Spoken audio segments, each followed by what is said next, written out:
Magandang araw po sa inyong lahat mga kababayan at welcome back dito po sa Pinas News Review at eto nga mga kababayan, OMG sa wakas, nako, grabe to. Good news, ibinasura na. Ayan mga kababayan, patungkol po riyan ang ating aalamin at bibigyan ng reaksyon sa video ito.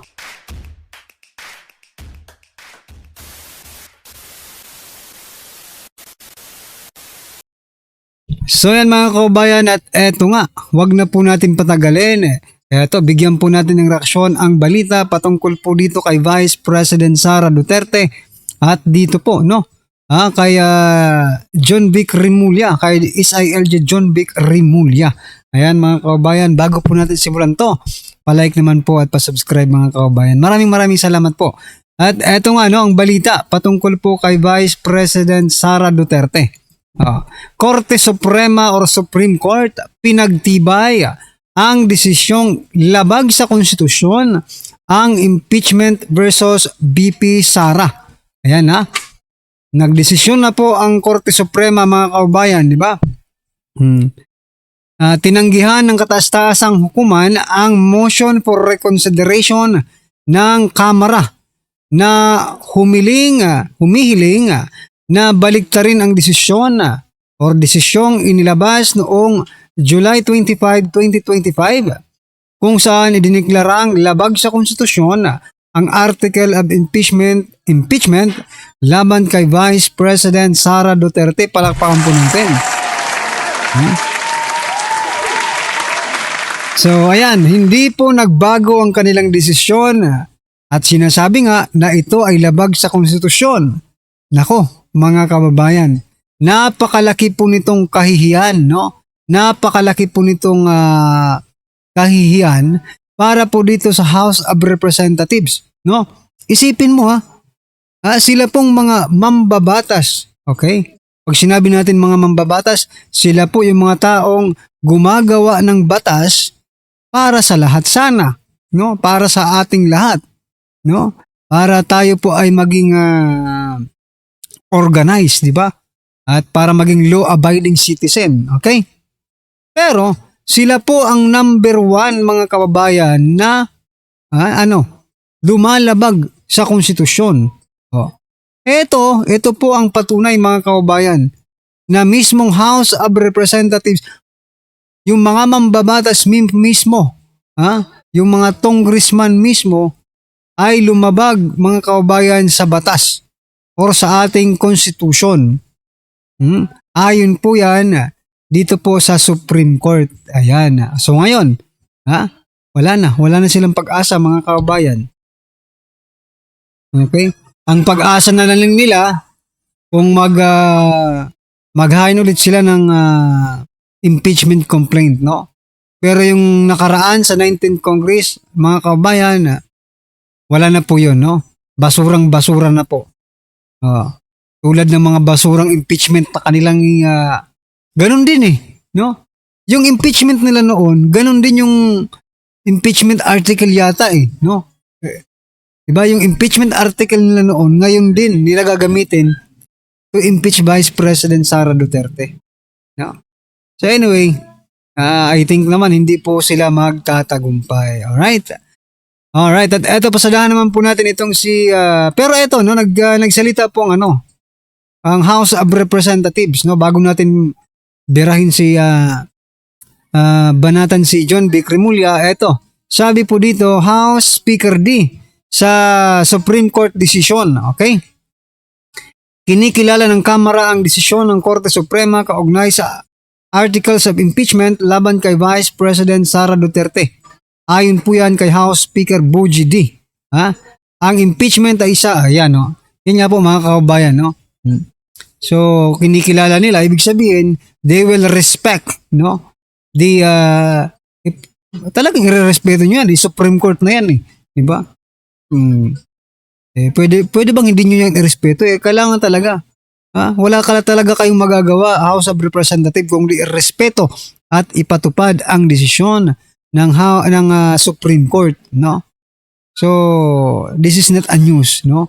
Hindi po ito news mga kababayan kasi kung news, may pagkakaiba kasi, no?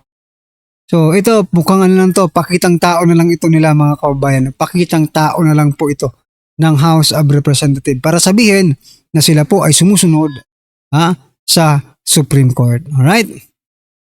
So ito, pasadaan naman po natin itong si John Vic Remulla. Sabi po dito, John Vic ikinagulat ang ulat na nagpanotaryo sa Sweden, si Saldico.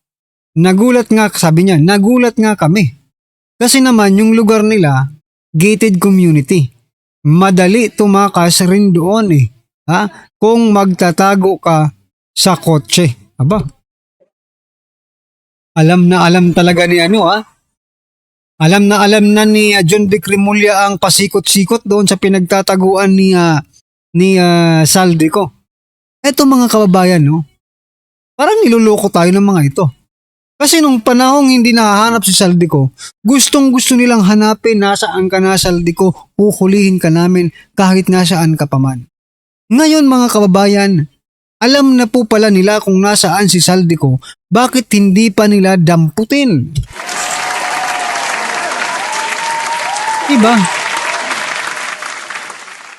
Hindi yung puro kayo pa press con, na alertol tuloy yung tao. Wag ganun. Is this how our government operates, mga kababayan? Diba? Bago nyo hulihin yung isang pugante, kung tinatawag man ninyong pugante, ay magpapapreskon muna kayo sa kinaroroonan ng pugante. Di makakaano talaga yan, ma-alert, no? Yung pugante.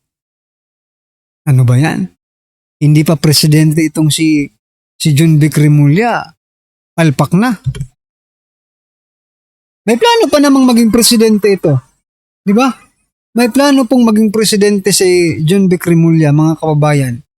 Tapos hindi ginagalingan. No? Bakit puro pa press release patungkol kay Saldico? Noong una, gustong-gusto nyo talagang matunton si Saldico at para mahuli na. Ngayon naman natuntun na ninyo, alam na ninyo kung saang lugar yan. Ano naman ang rason ninyo? Puro na lang kayo pa preskon. Di ba? O lahat na lang, ay nako. Alam nyo, baka nga wala na si Saldico ngayon sa pinagtataguan niya. Di ba? Kasi puro pa preskon puro pa press release itong si John Vic Remulla. No? Sana magpa-preskon ka, mag-press release ka kung nahuli na. Huwag ngayong wala bang magsasuggest? Eto, wala naman tayong alam sa mga operation na yan. Pero sa nakikita po natin ngayon, I think this is not accurate, no? Hindi po tama ang ginagawa ni Remulla. Na maya't maya ay i-update ang status ni Saldico. Buti sana kung status na nahuli na. Hindi, alam na nga nila yung lugar. Hindi lang nila hinuhuli. Ang tanong, bakit? Diba? Anyway, ano po ang inyong masasabi dyan mga kababayan? Just comment down below at eto, pasadahan po natin ang video ito. Nako, sabi po dito sa caption na nakakabahala ito, drama ni Marcos Jr. at Lisa Marcos lalarga na sa Kongreso. Aba, eto pakinggan po natin ito mga kababayan. Eric, pasok. Dito sa pagkakaroon ngayon ng formal na pag-refer na ng so-called impeachment complaints laban kay Marcos Jr. sa House Committee on Justice. Maalala po natin, may naunang nag-file na tinatawag nating tanim impeachment o diskarte na impeachment itong kay Atty. De Jesus na sinuportahan ng kaalyado din ng gobyerno ni Marcos at nila Romualdez na party list na contractor din ang involvement, no?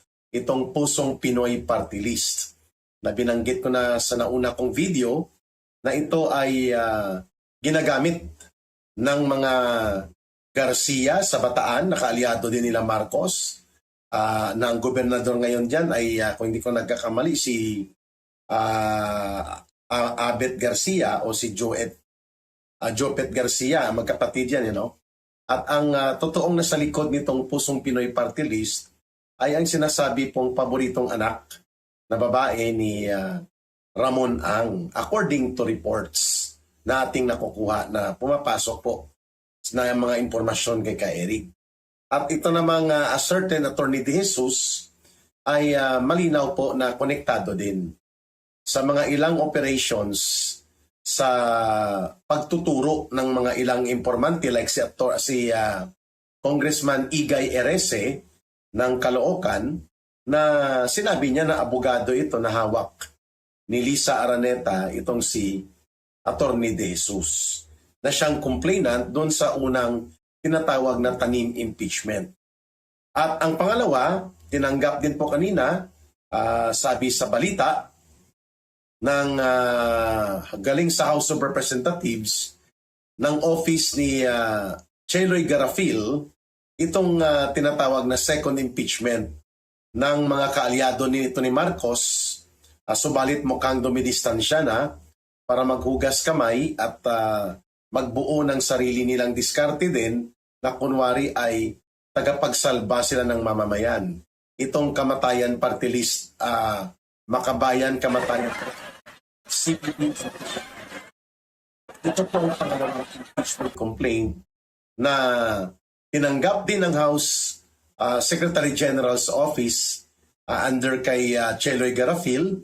At ngayon nga, according sa balita, ngayong araw na to, ay na-transmit na ito kasama itong tanim impeachment diskarte ni Attorney De Jesus papunta sa House Committee on Justice. Ngayon, ang hindi po nakapasok dahil kapag na-refer na ito sa House Committee on Justice ay kaagad po na magkakaroon ng first year of ban o 1-year ban doon po sa mga gusto pang magsampa ng reklamo sa impeachment sa loob ng Kongreso. Ang pagkakaalam ko ngayong gabi ay ang na-refer lang itong sa kay De Jesus. Pero ang sa Kamatayan Block, hindi pa na-refer papunta sa House Committee on Justice. So kung sinong nauna o ano ang nauna doon sa House Committee on Justice, yun po ang bibigyan ng priority in the order of business. So pag na-receive at na-ikalendaryo yon o na-schedule sa Committee on Justice, para ito ay magkaroon ng preliminary deliberation, lahat po ng impeachment complaint ay titigil sapagkat mag-trigger na o magsisimula na ito pong tinatawag na 1-year ban rule na binabanggit ng Korte Suprema at inadapt na rin sa House Rules. Yung pangatlo, hindi po nakapasok talaga. Ito po yung impeachment complaints na binuo ng opposition group nila Congressman Jing Paras na dati pong kongresista at naging Secretary for Political Affairs ni former President Duterte. Kasama po niya sa grupong ito sila Attorney Manny Luna. Dati rin po ito sa Presidential Anti-Corruption Commission. At pati din po si Attorney Virgilio Garcia na dati pong sa The Judge Advocate General Services ng Armed Forces, retired din po ito. At kasama po si Congressman Mike Defensor, dating Congressman Mike Defensor and former Governor Chavit Singson.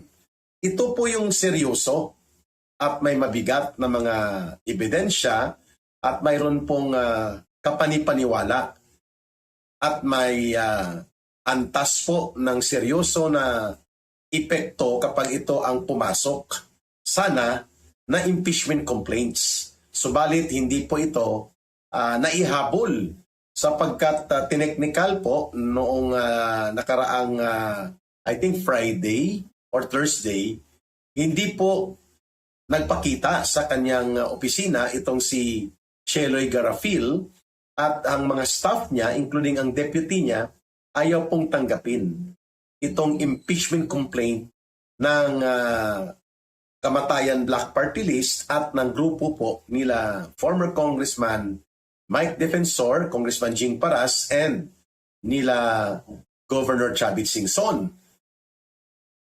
So yan mga kababayan, kung baga sinabotahe, no? Yung pangatlong impeachment complaint na kung saan yun sana ang pinaka may pag-asa ang taong bayan, no? Sinabotahe po nila. O kasi inunahan na agad nila no? Yung plano ng taong bayan, inunahan nila. O sige, kaya mag-impeachment yan. Unahan na natin, tayo na mag-impeach sa sarili natin, pero hinay-hinay lang. Para umabot tayo ng 1-year bar rule. Diba? Para next year na naman, aray ko po. Sigurado ko ibabasura yan. No? Posibleng ibasura yan mga kababayan. No? Pero depende pa rin kasi sabi nga sa balita, medyo maraming mga kongresista ang mga bumaliktad na ngayon. So alam naman po natin dyan sa Kamara, ang politika po ay numbers game. So whether we like it or not, kung pagkaisahan si President Bongbong Marcos Jr. ng mga kongrista ay magtatagumpay yan, mga kababayan, di ba? Magtatagumpay po yan. Well, anyway, ano po ang inyong opinion, reaction patungkol po dito mga kababayan? Just comment down below. Maraming salamat po. Please don't forget to like the video. Maraming salamat po.